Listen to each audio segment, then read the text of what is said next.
세상에 그 누구든지 하루아침에 완전한 사람이 되지는 못합니다.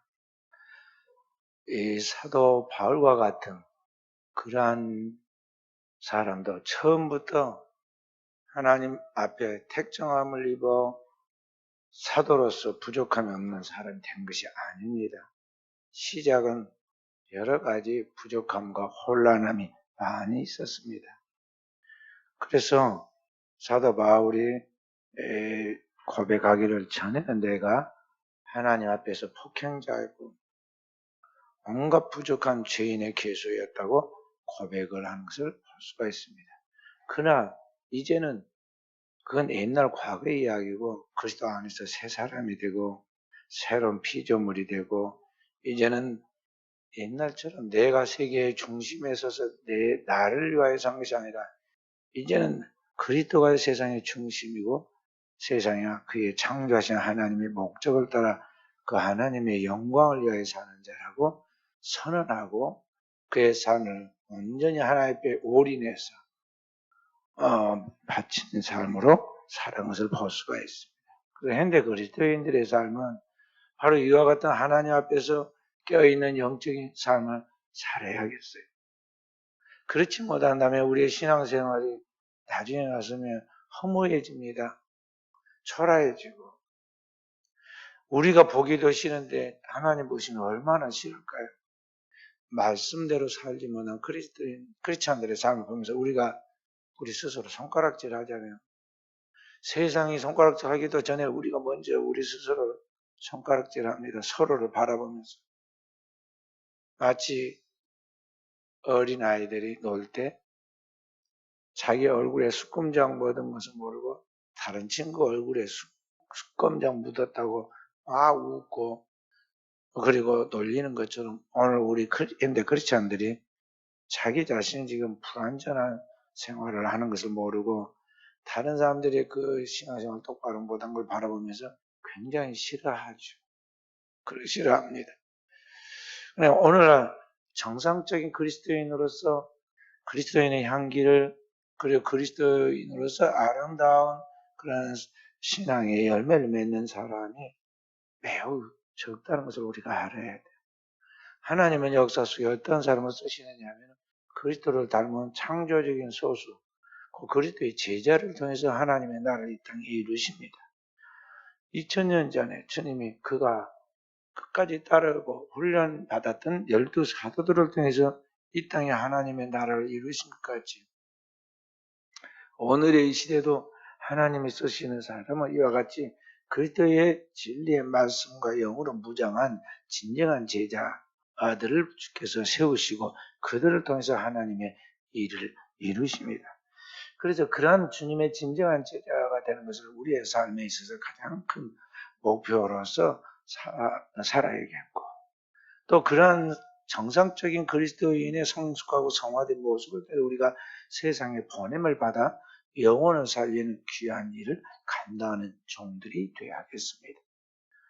그러기 위해서는 오늘 우리가 우리 그리스도인의 생활을 잘 살아야 하는데 사도가 오늘 우리에게 보여주는 것이 두 가지라고 그랬죠.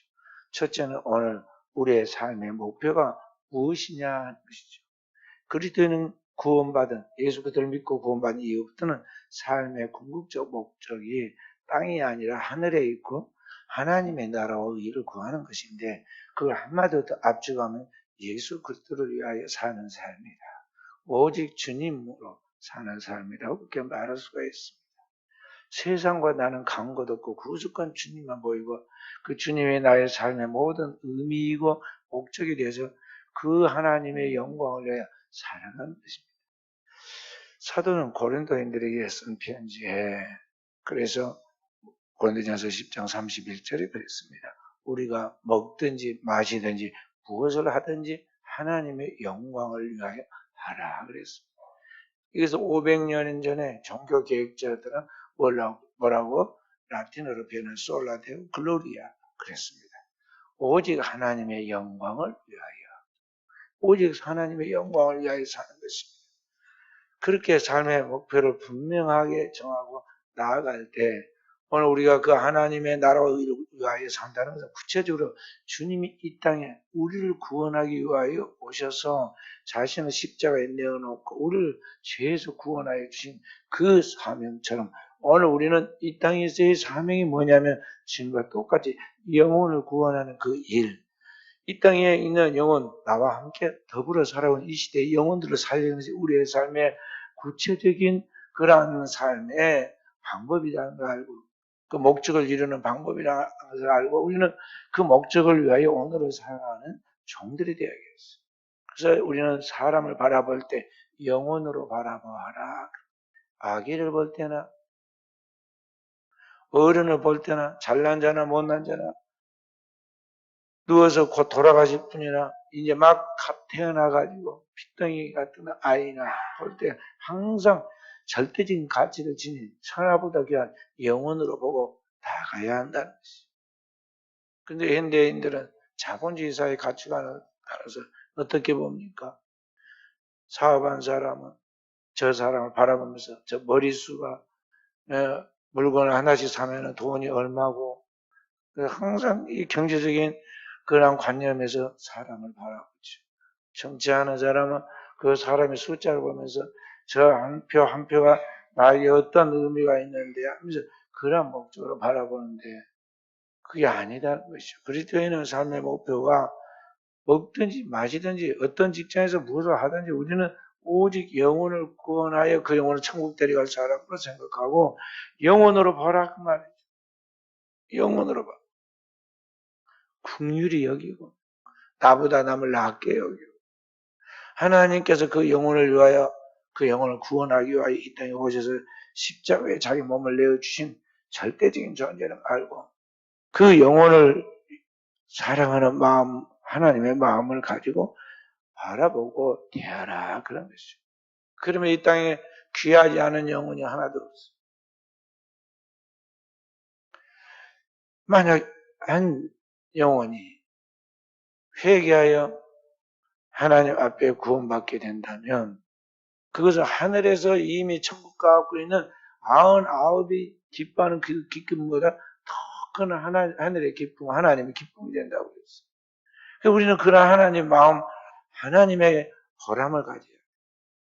근데 현대인들이 그와 같은 영혼에 대한 절대적 가치관을 가지고 사람들 영혼을 보고 한 영혼 한 영혼을 붙들고 기도하고 그 영혼을 살리려고 하고 그 영혼을 진정한 제자 만들어서 주님이 쓰시는 다음 세대 일꾼으로 만들려고 하는 사람이 몇 사람이나 될까요?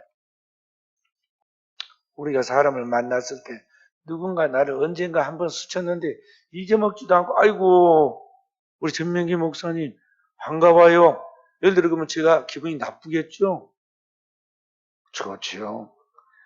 아니 저분이 내가 어디 큰 그런 집회에서 한 번 봤는데 한 번 보고 거기에서 내가 무슨 순서를 하나 맡아서 했는데 저분이 어떻게 나를 기억해가지고 길거리에서 만났는데 아이고 장로님 반갑습니다 그러면서 인사를 했어요. 마스크까지 꼈습니다. 근데 그분이 이름을 딱 부른단 말이죠.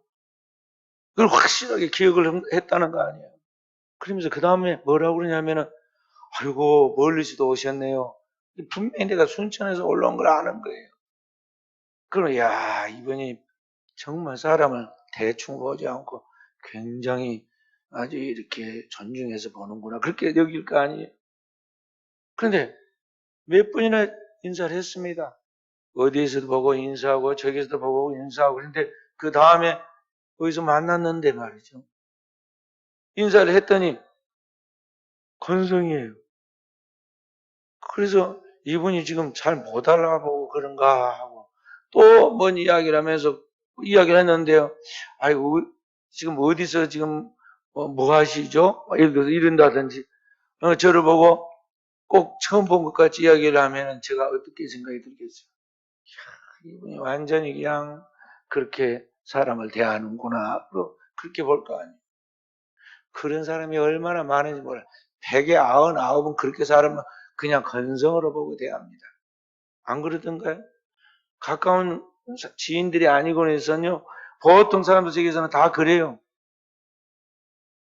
근데 성경에 보면은 그 수천 수만의 인구가 지나가는데 하나님이 그를 믿는 사람들을 불러서 쓰실 때 보면은요, 꼭 인격적으로 그의 이름을 부릅니다. 아브라함을 부를 때도 그랬습니다. 그 이름이 조금 더 업그레이드 시켜야겠다 싶으니까 아브라함 이름도 개명시켜 주잖아요. 아브라함이라 하지 말 아브라함이라 하라. 내 아내의 이름은 사례인데 사례라 하지 말 사라라 하라. 이름이 완전히 더 나아졌습니다. 열국의 아비, 열국의 어미. 나중에 모세를 부릅니다. 호렙산 떨기나무 불꽃 가운데 임재진 하나님 앞에 모세 호기심으로 왔는데 갑자기 그 불꽃 가운데서 하나님께서 그에게 그를 부르십니다. 모세야 모세야 내가 섰는 곳은 거룩한 땅이 내 발에서 신을 벗어라. 깜짝 놀랐습니다. 하나님이 여기 이곳에 와 계시고 그 하나님 앞에 서 있는 그가 하나님은 하나님이시고 그는 그 피조물의 그의 종이라는 걸 인식하도록 지금 구별된 모습을 보이라는 것이 그 발에 신을 벗으라.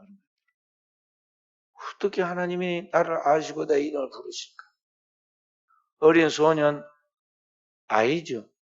사무엘이 성전에서 기도하고 거기서 잠이 들었는데 하나님이 사무엘을 부르십니다. 사무엘아, 사무엘아.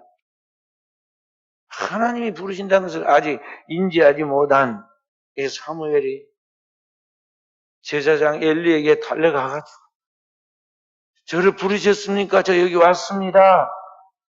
하고 이야기하니 아니다. 내가 너 부르지 않았다. 빨리 가서 자라. 분명히 나를 불렀는데 와서 하나님의 법궤가 있는 성전 안에 거기에서 딱 누워 있는데 한참 잠이 들려고 또 사무엘아 사무엘아 부르시잖아요. 3번을 불러 3번. 3번째 달려가서 엘리 제사장 그 이야기를 하니까 엘리 제사장이 둔한 분이라 영적으로 둔해져 가지고 그때서 이제 감각이 온 거예요. 영감이 왔다는 거예요. 그래가지고 하나님이 이 아이를 부르시는구나. 그래서 너를 부르신 분은 내가 아니라 하나님이시니 너는 너를 부르는 소리가 틀리거든. 이번에는 딱 앉아서 무릎을 꿇고 주여 말씀하옵소서 종이 듣겠나이다 하라. 그리고 그때 하나님 하신 말씀 내일 아침에 꼭 나한테 말해줘야 한다. 말하지 않으면 하나님이 너한테 벌 주실 거야. 그래서 4번째 만에 하나님의 음성을 듣잖아요. 그리고 그에게 전하는 하나님의 말씀을 들어서 그때부터 태어나기 시작해 어린 아이인데 나이가 한 7살이나 8살 정도가 안 됐다고. 이제 막 자기 어머니의 젖을 떼고 제사장 집에 와 있을 때니까 어린 소년이 어린 아이예요. 하나님의 인격적 하나님이세요. 그래 한 사람한테 귀히 여긴다는 말이에요. 우리가 사람을 대할 때 이 세상 사람들의 영업 방식으로 사람을 대하면 안 돼요. 항상 인격적인 하나님이 우리 한 사람 한 사람을 존중하게 대하신 거죠. 그렇게 대한다. 물고기 잡는 어부들이 한두 명입니까? 갈릴리 바닷가를 거니신 주님께서 어느 날 시몬에게 와서 나를 따라오느라 내가 너를 사람 낚는 어부가 되게 하리라. 그러면서 너는 베드로라고 이름을 지어주잖아요. 베드로. 시몬의 이름이 갈대인데 그 이름처럼 마음이 막 요동을 하고 흔들립니다. 믿음이 있는 것 같은데 현실에 부딪히면 늘 주저주저하고 태도가 바뀌는 이 모습을 보고는 그의 특성을 따라 갈대라고 이름을 그대로 준 게 아니라 너는 앞으로 반석과 같은 사람이 되어야 한다. 하나님은 너를 반석을 만드신다. 그런 뜻에서 하나님께서 반석이라고 이름을 지었다. 베드로, 반석이라 영어의 피터라는 이름이 반석이에요. 그리고 오늘 우리는 그 나를 부르시는 하나님 앞에 나를 하나님이 이 땅에 보내시고 나를 부르신 그 하나님의 그 목적을 따라 어떻게 살 것인가를 이제 생각하면서 하루하루를 한 시간을 무엇을 하든지 잘 살아야 하는데 이게 그냥 대충 되는 게 아니다는 거죠. 인생을 많이 살아 내가 그 정도 모를 줄 아느냐? 내가 그런 것은 아무것도 아니다 쉽다. 그렇게 큰 소리 치지 말아요. 인생에 쉬운 것은 없어요. 아무리 인생을 많이 살고 경험해보고 오래 살았어도 쉬운 것은 없는 거예요. 이 세상에 만만하고 쉽게 누구든지 해칠 수 있는 그런 거 하나도 없어요. 자, 보세요. 어제 먹은 밥 오늘 또 밥에 먹는다고 해서 대충 할 수 있나요? 그럴 수가 없어요. 어제 먹은 밥 오늘 먹기 위해서는요, 그만큼 또 오늘 또다시 노력을 해야 한다고요. 준비를 해야 하고 음식을 만들고 그걸 준비해가지고 잘 먹고 또 그걸 치우는 거 똑같이 해야 하는 거예요. 인생의 모든 것은 다 최선을 다하지 않으면 안 된다는 것이죠. 그래서 그리스도인이 주님의 그 지상 명령이 영혼의 구원을 위하여 감당하도록 하기 위해서 가장 중요한 우리 그리스도인의 그 사명을 감당하는 방법은 뭐냐면 내 힘과 노력과 의지를 하려고 하지 않고 항상 위로부터 하나님이 우리에게 부으신 그의 성령을 따라 성령의 권능으로 일하려고 해야 한다는 것이죠. 구약 성경에 스가랴서 4장 6절에는 성경 이렇게 말씀합니다. 이는 힘으로 안 되고 능으로 안 되며 오직 나의 신으로 말미암아 되느니라. 세상 만사가 내 힘으로 되고 내 지식으로 된 것 같아도 우리가 막 공부해가지고 박사학위 따고 어디서 박사학위 따고 왔으니까 그게 다 될 줄 알지만 그게 아니에요. 순천의 어느 교회 수석 장로님 자기 교회에 담임 목사님을 모시고 왔는데 공부를 많이 하고 외국에서 공부를 많이 하고 그리고 좋은 학교를 나온 분을 모시고 왔어요. 그리고 많은 걸 기대했는데 마음이 양이 안 찼는가 보죠. 자기하고 가까운 어떤 목사님하고 이야기를 하면서 그렇게 이야기를 했다는 거예요. 1,000원짜리인 줄 알고 사왔더니 300원짜리도 안 된다고 그랬다는 거예요. 좀 말이 영업하는 사람들처럼 좀 말이 그렇게 과하게 한 것 같긴 하지만 자기들의 그 생각 구조가 우리 세상적인 가치관처럼 이렇게 학교가 다른 학교에 비해서 좀 더 낫다는 명문학교를 나왔다 또 유학을 했다 그러면 더 나을 것으로 자기의 생각의 가치관과 기대치가 있었겠지만 하나님의 일은 그렇게 하는 게 아니에요. 하나님의 나라는 말에 있지 않고 능력이 있어요. 그러니까 이 하나님의 앞에서 얼만큼 하나님의 말씀과 씨름을 하고 그 하나님의 말씀을 붙들고 기도해서 하나님의 말씀으로 주어지는 성령의 권능이 그를 지배하느냐에 따라서 그 역사가 달라지는 것인데 그렇게 영성을 쌓지 않은 사람을 갑자기 자기들이 데리고 왔으면서 자기가 초청해 와놓고는 나중에 자기들 까고 무시하는 말을 하면 되겠어요? 주님은 분명하게 주님의 지상 명령을 말씀하시 마지막에 뭐라고 숙친하게 말씀하셨느냐면 뭐라고 말씀하셨어요? 하나님의 나라는 때와 기한 그런 것이 있는 것이 아니다. 딱 하나 오직 성령이 너에게 임하시며 너희가 권능을 받고 예루살렘과 온 유대와 사마리아 땅끝까지 이르러 내칭이 될 수가 있다. 그러니까 하나님의 나라가 땅까지 전파하는 주의 지상 명령의 성취는 인력으로 되는 것이 아니라 위로부터 보내신 아버지의 약속하신 보혜사 성령이 임하시고 그 성령의 권능이 그에게 따를 때만 이와 같은 하나님의 역사, 영혼 구원의 역사가 일어나는 것이 인력으로 되는 게 아니다는 거죠.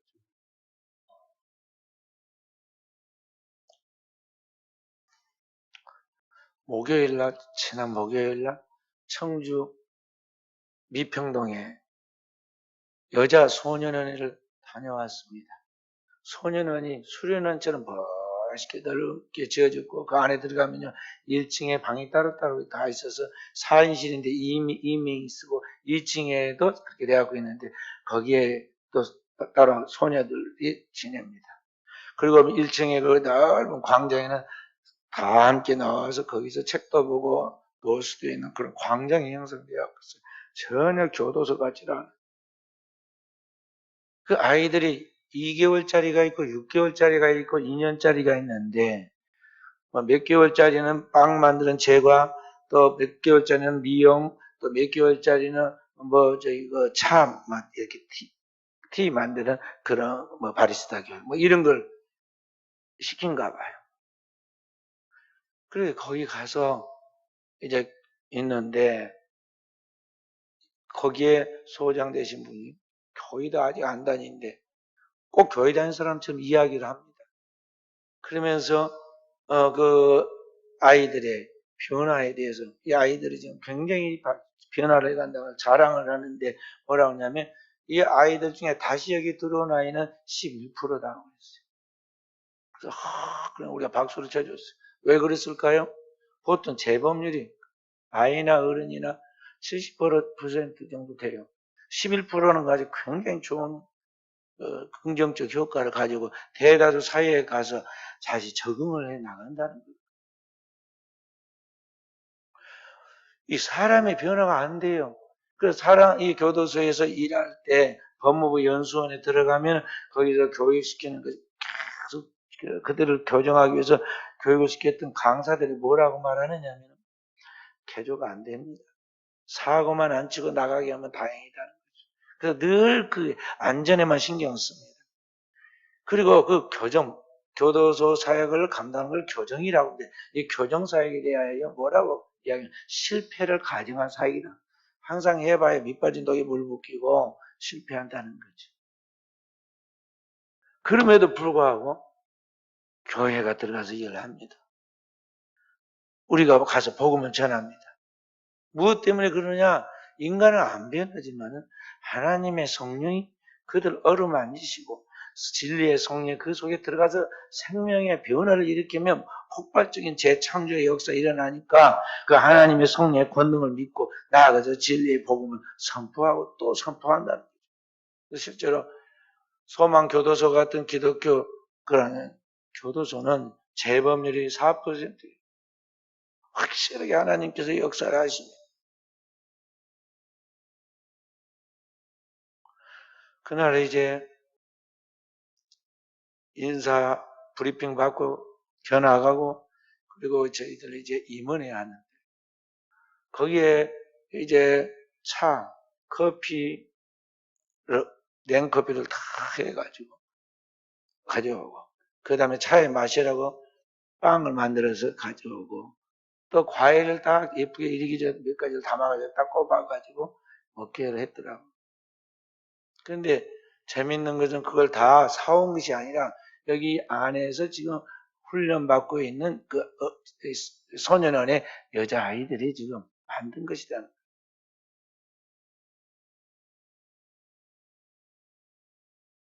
그러니까 이게 확실한 재활이 지금 이루어지고 있는 거죠.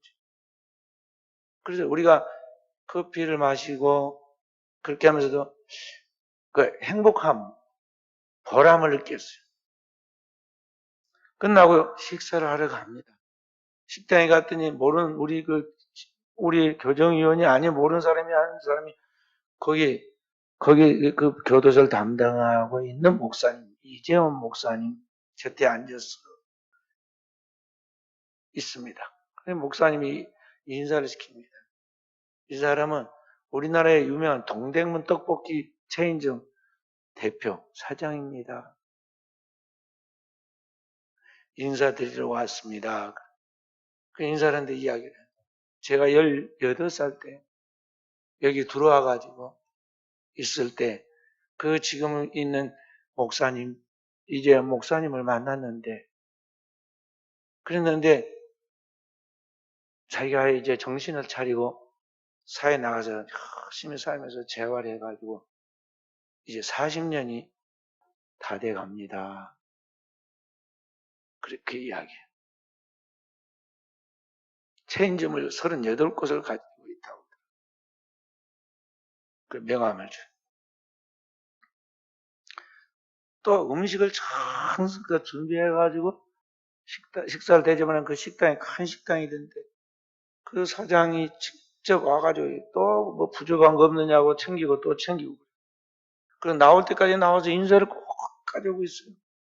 그래서 저분은 또 보통 사장들이 그게까지는 아닌데 왜 그런 거겠더니 이분도 그에 관계되어 있는 그런 은혜를 입어가지고 그 은혜를 보답하려고 이런 교정사역에 대한 뭐 협력할 거 있으면 늘 뒤에서 찬주를 해주고 이렇게 협력한다는 거예요.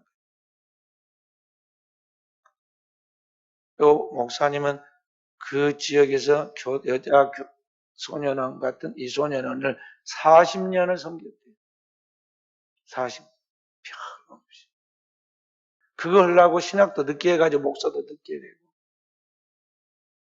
그래서 이번에 제가 총회 교정선교협의회 회장이 되면서 제가 총무를 임명했는데 아주 제대로 잘 뽑았어.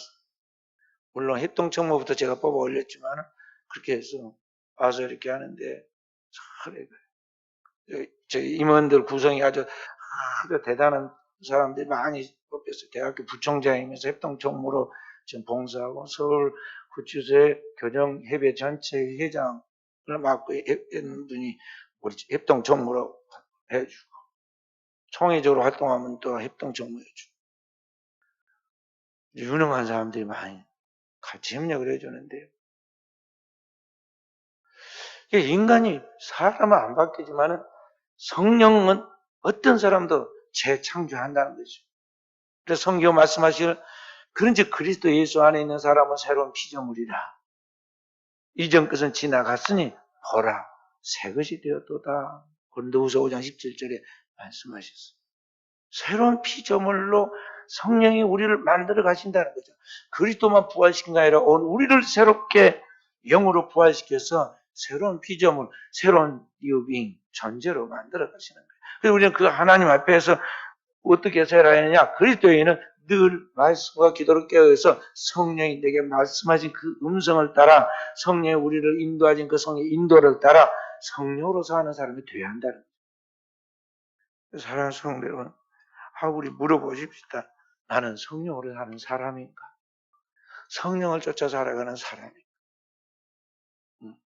오늘 우리가 오직 성령으로 살아야 돼. 그거 안 하면 어떻게 돼? 육체의 욕심을 따라 본능을 따라 살기 때문에 이방인과 똑같이 살게 되고 그 결과는 뭐냐면 육체의 결과는 현저하다. 분명해져요. 그래서 살인과 간음과 도둑질과 온갖 부패함으로 시작해서 종교적으로 타락해가지고 이단으로 가요. 그러니까 우리는 성령으로 쫓아 살려면 악령이 지배하는 세계로 들어간다는 거죠.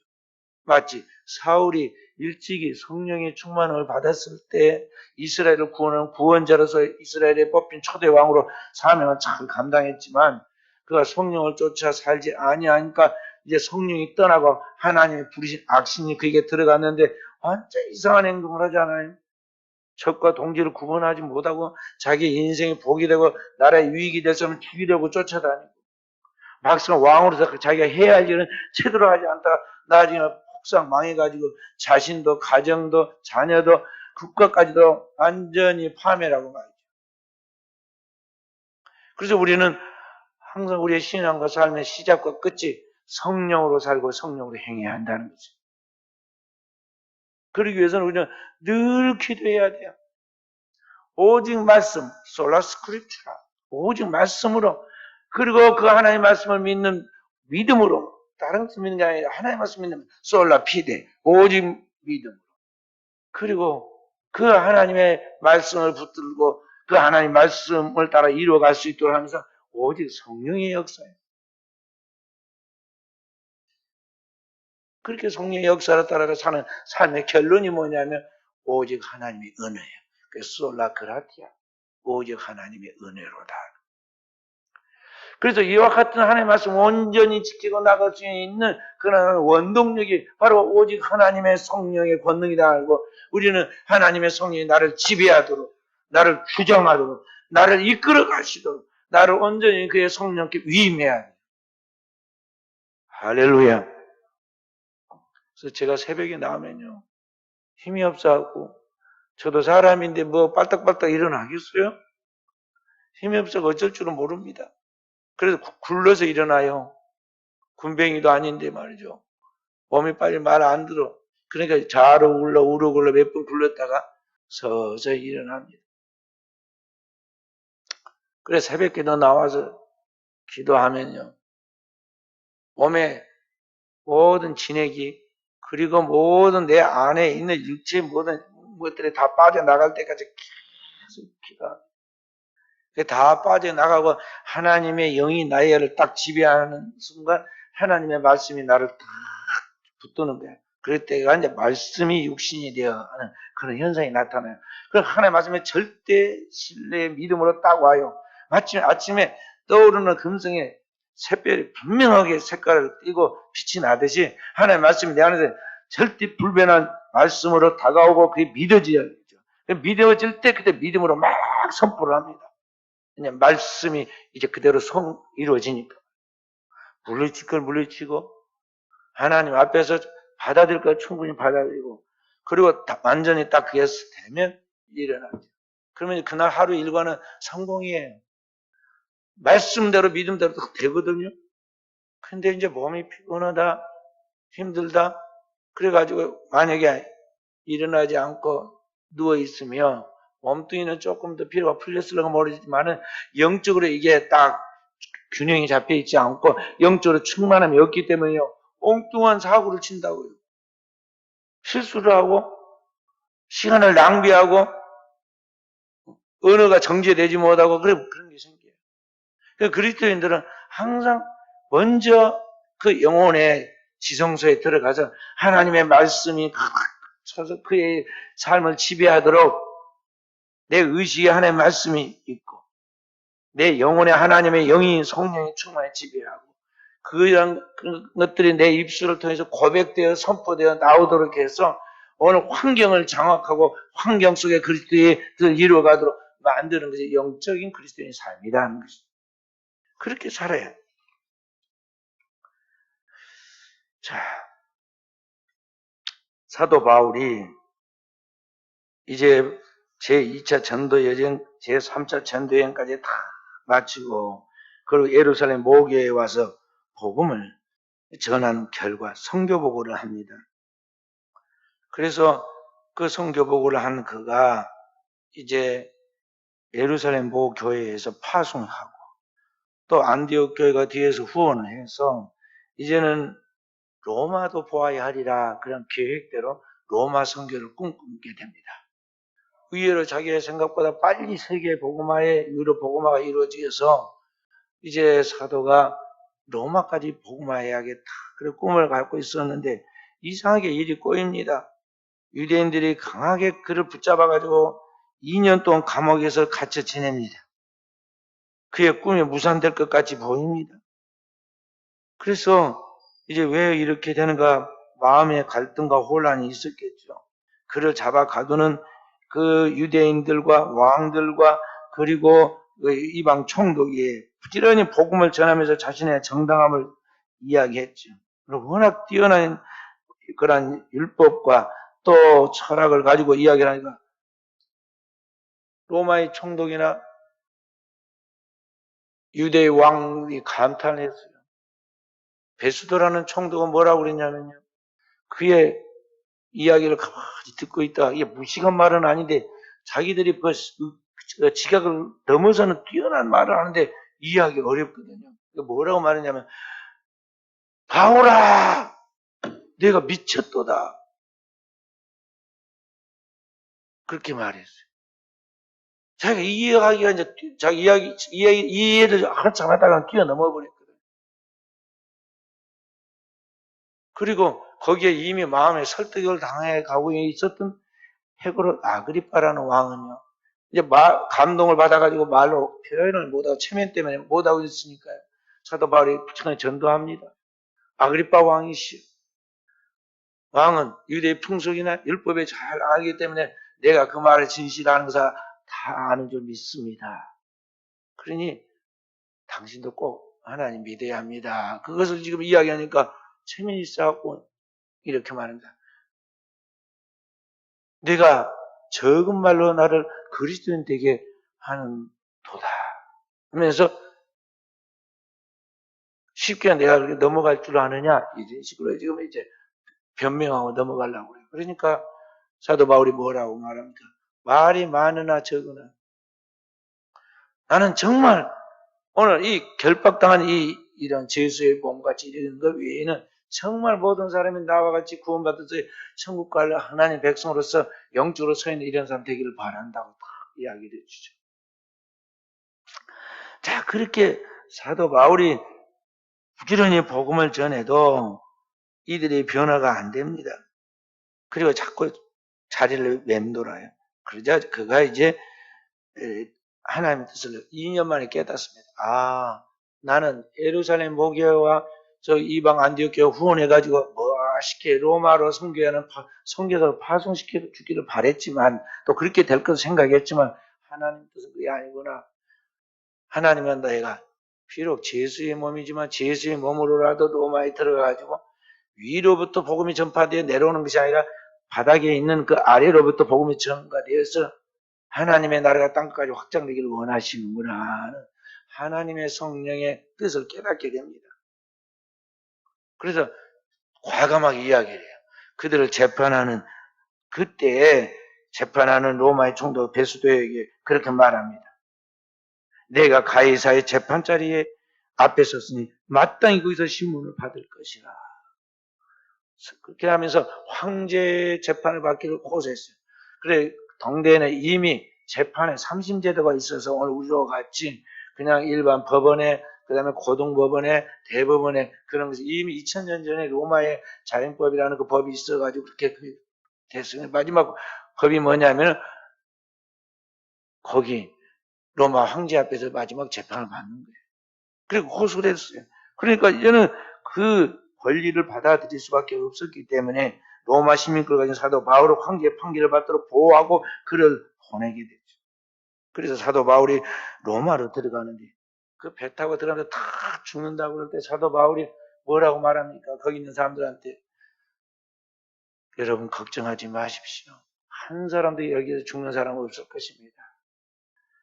내가 섬기는 나의 하나님의 사자가 어젯밤에 내 곁에서 분명히 말하기를 바울아 네가 가이사 앞에 서야 하겠고 네게 있는 모든 사람도 결코 한 사람도 손해가 없을 것이다 하고 말했다. 그냥 두려워하지 말아라. 음식 먹어라.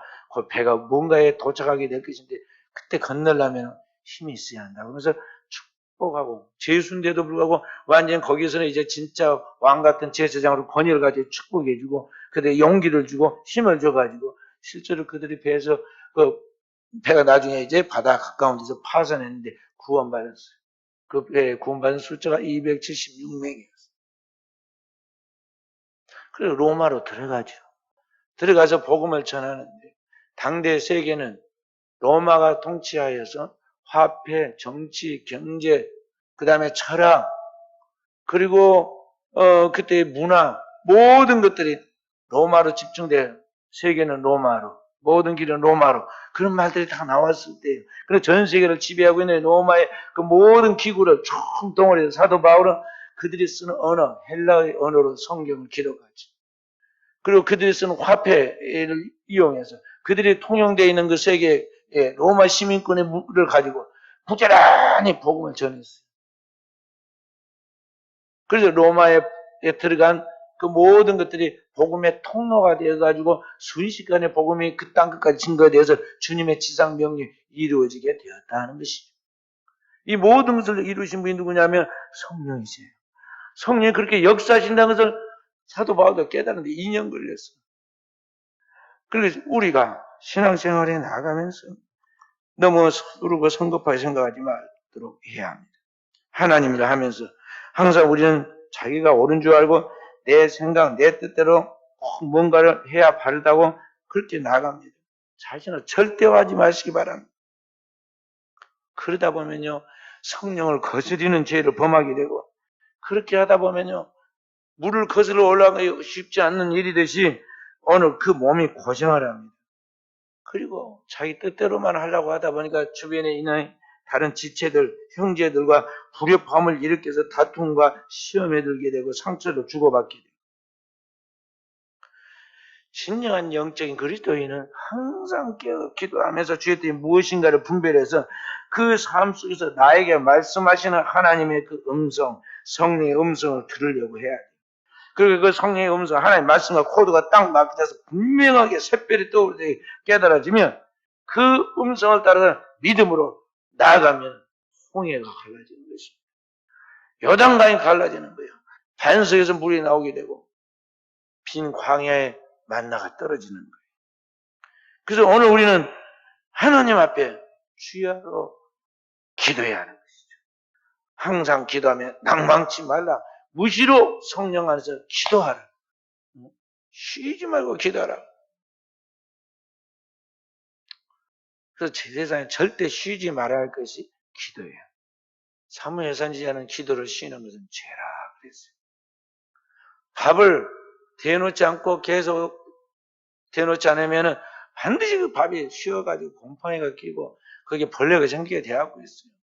인간은 살아있는 생명을 가진 존재들인데 늘 깨어서 하나님의 말씀으로 불을 떼고 그 하나님의 말씀을 갖다가 계속 살려야지. 그 말씀의 심지를 높이고 기도하면서 깨어있지 않으면 우리는 나도 모르게 이게 세속성과 인본주의가 잘못되어 있는 가치관이 들어와가지고 우리의 영혼이 병들고 우리의 인생이 어그러지게 되어 있다 이 말이죠. 근데 왜 기도 안 하세요? 기도하지 않은 것에 합리화하면 안 돼요. 시대가 바뀌어가지고 옛날 사람들이야 새벽에 나와서 기도했지. 지금 아니에요. 옛날 사람들 얼마나 일을 무섭게 하는지 알아요? 밤 늦게까지 일했다고. 아침에 새벽에 앞에 잘 사람이 안 볼 그 어스름한 그때부터 일어나서 일하기 시작했어. 그래도 기도를 쉬지 않았어요. 그래서 오늘 한국 교회가 그리고 한국 사회가 이렇게 발달하게 된 거예요. 현대인들은 걸어 다닙니까? 차가 있잖아요. 옛날처럼 못 먹었고 그렇게 살았습니까? 너무 잘 먹어서 살 빼잖아요. 또 고무신 신고 다닙니까? 아니면 집신을 신고 다닙니까? 발달된 문명의 혜택을 다 누리고 살아갑니다. 옛날에 비하면 100배, 1000배나 좋은 환경인데 너무 지나치게 살고 땅에 있는 것에 대해 집착을 가지고 살고 죽는 것에 미련을 갖지 말아야 한다. 그냥 하나님이 다 주신 것이니까 먹고 마시고 살면서 그걸로 족한 줄 알아야 돼. 그리고 우리의 삶의 포커스를 항상 먼저 하나님 나라로 일을 구하는 그 일에 내 영혼이 사는 그 일에 최선을 두라는 거죠. 그것이 바로 깨어서 기도하는 영적인 삶이에요. 기도해야 돼. 기도하고 또 기도하면 손해보는 것 같지 말아요. 교회 와서 예배드리고 교회 와서 기도하면 뭐 큰 손해나 본 것 같이 시간 딱 재서하고 그러다가 지가하고 끝나면 특별히 할 일이 없어도 말씀 붙들어 좀 기도 좀 해보고 가야 하는데 말이죠. 끝나면 또 가기가 바빠. 그러니까 우리 사랑 귀한 성도들 여러분 만민의 기도하는 집으로 하나님이 기회를 줄 때 기도해야 돼요. 북한에 있는 우리 동포들은 과거의 교회가 전부 다 공산당 사무실, 공화당, 그 공화정인가 뭔가 뭐 사무실이 해가지고 기도할 곳이 없어서 상가 들여서 숨어서 기도하잖아요. 믿음을 지키는. 성경책을 볼 수도 들을 수도 없으니까 말이죠. 숨겨놓고, 어디다 숨겨놓고, 가지고 성경 돌려가면서 보잖아요. 그래서 오늘 우리는 주어진 이 하나님의 좋은 기회들, 하나님의 영광을 위해서 사용해야 한다는 것입니다. 얼마 전 우리 한국 기독교 교회가 대부이셨던 장신대 주선의 교수라는 분이 타계하여 주님 품으로 돌아갔습니다. 한국의 초대 기독교 집안이었던 이 주선의 교수는 일찍이 그의 아버지가 돌아가시면서 어머니에게 유언했어요. 이 아이만큼은 꼭 제대로 가르쳐야 합니다. 그 딸이지만은 그 어머니가 온갖 고생을 감사해 딸을 가르쳤습니다. 그리고 결국 복음을 따라 북한이 공산화되니까 1948년에 삼팔선을 넘어왔어요. 그 객지에 이곳에 와서 또 전쟁도 치르고 그러니까 얼마나 어려움이 많았겠어요. 그럼에도 불구하고 그 어려움 속에서 끝까지 공부해가지고 마지막에는 장신대 교수로 평생을 봉직하다가 은퇴하였어요. 은퇴한 후에는 개신교 영성 수도원이었던 엄두선 목사님이 평생을 읽어놓은 은성수도원이라는 곳이 있어요. 포천에 있는데 은성 수도원을 자기 돈으로 매입해가지고 장신대에다 기증을 했어요. 왜냐하면 신학생들 통 기도는 안 하고 공부만 하고 있으니까 영성이 없다는 거죠. 그래서 기증하면서 뭐라고 조건을 걸었냐면은 학생들이 졸업하기 전에 한 학기는 영성을 반드시 얘가 그 영성학 과목을 통과해야 한다. 그래서 거기 수도원에 와가지고 거기에 와서 공부하고 기도하고 그 코스를 만들었어요. 영성 훈련 과목을 필수 이수 과목으로 만들었어요. 그리고 그분이 돌아가기 전에는 최근까지 여성 목회자들, 여교육자들 안식권을 지었는데 그 짓는 돈이 이 주선의 교수가 자신의 전 재산을 다 헌금해서 거기에 투자하고 그리고 모금을 해가지고 안식권을 지었어요. 그리고 평생을 그 생이 마치는 올해 지난달 6월 19일 날 돌아가셨는데 98세로 끝날까지 평생 이 땅에 소외된 여성들을 위하여 가르치고 헌신하다가 하나님 품에 안긴 거예요. 이분이 여자이면서도 남자들이 못하는 이런 위대한 일을 한 것이 뭐냐면요. 그녀가 학창시절에 책을 한 권 읽었는데 일본 사람이 쓴 책이에요.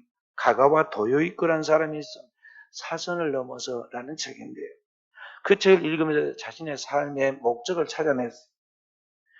그러면서 자신이 어떻게 살아야겠다는 걸 찾았는데 그 책에서 읽고는 그가 정리하기를 삶이란 섬기는 것이지 나 혼자만의 행복을 위해 살아가는 것이 아니다는 걸 깨달았어요. 그래서 자신의 삶의 목적을 찾았기 때문에 그 목적을 이루기 위해서 어떻게 할 것인가 다른 방법이 없고 자기 어머니가 평생 알려준 믿음의 유산인 이 기도에 대하여 기도 외에 다른 방법이 없다는 걸 알고 그도 공부만 한 게 아니라 기도했어요. 그 어머니가 주신 유산인 기도의 영성을 가지고 평생을 자신이 깨달은 그 섬기는 삶의 목표를 두고 달려가서 결국은 그 뜻대로 그것을 이루었다는 것입니다. 그러므로 오늘 우리는 우리 주님 앞에서 하나님의 사명을 감당하고 나갈 때 그냥 대충 되어진다고 절대 그렇게 아니라고 생각해서는 안 됩니다. 모세니까 되었고 엘리야니까 되었고 누구니까 되지 나는 안 된다고 생각하면 안 된다. 그런 과정들 속에 많은 고난이 따르죠. 그러나 그런 고난을 통해서 하나님 나라의 영광이 이루어져요. 고린도후서 11장 23절부터 29절까지 한번 읽어봅시다. 고린도후서 11장 23절부터 29절까지 23절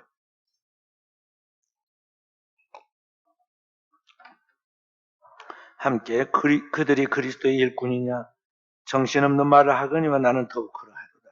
내가 수고를 넘치도록 하고 옥에 갇히기도 더 많이 하고 매도 수없이 많고 여러 번 죽을 뻔하였으니 유대인들에게 40에 하나 감한매를 5번 맞았으며 3번 태장으로 맞고 1번 돌로 맞고 3번 파선하고 일주일을 깊은 바다에서 지냈으며 여러 번 여행하면서 강의 위험과 강도의 위험과 동족의 위험과 이방인의 위험과 시내의 위험과 광야의 위험과 바다의 위험과 거리 형제 중의 위험을 당하고 또 수고하며 애쓰고 여러 번 차지 못하고 줄이고 목마르고 여러 번 굶고 춥고 헐벗었노라. 이외에 이런 고사고 아직도 날마다 내 속에 눌리는 일이 있으니 그 모든 교회를 위하여 염려하는 것이다. 누가 약하면 내가 약하지 아니하며 누가 실족하게 되면 내가 애타지 아니하더냐. 아멘. 그 사도 바울이라 그냥 된 것이 아닙니다. 성령 충만을 그냥 된 게 아니에요. 무수하게 고난을 받고 억울한 모함을 당하고 배신당하고 형제인 유대인들에게 공격을 당하고 안면에 무지한 이방인들의 공격을 당하고 그리고도 자기 안에 그치지 않는 고통이 있었는데 그게 뭐냐면 교회를 위한 염려예요. 교회 성도들이 누가 약하면 자기도 막 괴롭고 약해지고 누가 성도들이 거기에 실족하여서 넘어지면은 그게 마치 내가 지금 실족하여 넘어진 것 같이 그렇게 괴롭고 힘들고 그것이 그치지 않았다 이 말이죠. 그렇게 해서 오늘 하나님의 말씀이 우리 가운데 성취되는 것이지 아무런 어려움도 없고 시험도 없고 그냥 되는 것이 아니라는 것이죠. 그래서 오늘 우리는 신앙생활을 하면서 어린아이처럼 햇병아리 같은 성도가 돼서는 안 돼요. 우리는 성숙한 그리스도인이 되고 주님의 제자가 되는데 어린아이들은 어떠합니까? 집안 사정이 어떻든 자기 엄마에게 막 보챕니다. 눈앞에 있는 거 빨리 안 찾아준다, 안 사다 준다, 뭐 안 해준다고 때려 쓰고 난리가 나고 울고 뒤로 넘어지잖아요. 꼭 그렇게 예수를 믿어서 안 된다는 거죠. 자기가 원하는 게 안 된다고 해서 시험 들고 교회 안 나오고 버티고 하는 모습이 꼭 어린아이가. 그러면 아이를 달래는 엄마가 어떻게 해요? 알았어, 알았어, 사줄게. 알았어, 알았어, 들어줄게. 그래가 다 들어주듯이 오늘 하나님이 그 사람이 너무 아쉬워가지고 너무나 그 사람이 대단하고 하나님은 아무것도 아닌 것처럼 그냥 다 들어줍니다. 그렇게 우리가 신앙생활을 애기처럼 해서는 안 된다는 거예요. 우리는 하나님의 눈으로 세상을 바라보고 하나님의 눈으로 그 영원한 세계를 바라보면서 그 안에서 오늘 나를 통해서 하나님의 역사가 성취되어 그것이 하나님의 기쁨인 같이 오늘 내 영혼의 기쁨이 되어 살아갈 수 있는 성숙한 그리스도인으로 살아가는 종들이 되어야겠습니다. 제가 30년 전에 성지 순례 중에 종교개혁의 본산지인 스위스 제네바를 갔습니다. 처음에 가니까는 그 제네바가 참 아름다운 것 같더라고요. 그리고 호숫가를 거닐었더니 가이드가 여기가 네만 호수입니다. 네만 호수? 그래서 내가 얼른 무슨 생각을 떠올렸냐면 우리나라의 최초의 나라를 세웠던 이승만 대통령을 떠올렸어요. 이승만 대통령이 청년 시절에 애국자로서 나라를 세우기 위해서 전 세계 방방곡곡에 다 다니면서 우리 대한의 독립에 대해서 억울함에 대해서 우리나라의 독립을 도와달라고 호소하고 다니다가 여기 스위스 제네바에 왔고 그 네만 호숫가를 바라보았는데 아름다웠다고 그러더라고요. 그래서 그분이 거닐었던 네만 호수 나도 거니는구나 생각해서 감개가 무량했어요. 그래서 그때 그는 무슨 생각을 했을까 이런 생각들을 했는데요. 그로부터 다시 또 지나서 지금부터 10년 전에 또 갔습니다. 거기로.